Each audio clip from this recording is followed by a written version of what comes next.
IDTV మన ఉనికి మన వాణి. హైదరాబాదుతో సహా పలు జిల్లాలలో ఎండ తీవ్రత దారుణంగా ఉంది. మధ్యాహ్నం వేళలా ఎండ అధికంగా ఉండడంతో ప్రజలు అల్లాడిపోతున్నారు.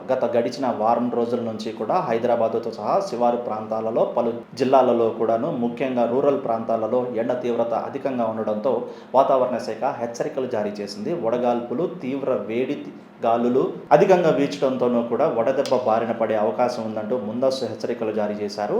హైదరాబాదు సిటీతో సహా పలు ప్రాంతాలలో ఉష్ణోగ్రతలు అధికంగా రోజు రోజుకు పెరుగుతున్నాయి. దయచేసి ఎవరూ బయటకు రాకండి.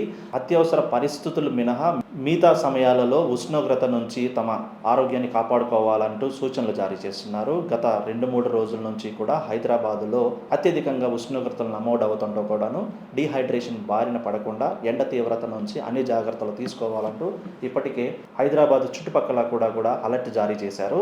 మధ్యాహ్నం వేళలా దయచేసి ప్రజలు ఎవరూ కూడాను బయటికి రాకండి. అలాగే ఎండ తీవ్రత నుంచి చాలా జాగ్రత్తలు పాటించాలంటూ కూడా ఒక పక్కన వైద్యులు సూచిస్తూ ఉంటే మాత్రం వాతావరణ శాఖ మాత్రం రానున్న 2-3 రోజుల్లో కూడా ఏ ఉష్ణోగ్రతలు కొనసాగుతాయంటూ కూడా సూచనలు, హెచ్చరికలు జారీ చేస్తుంది.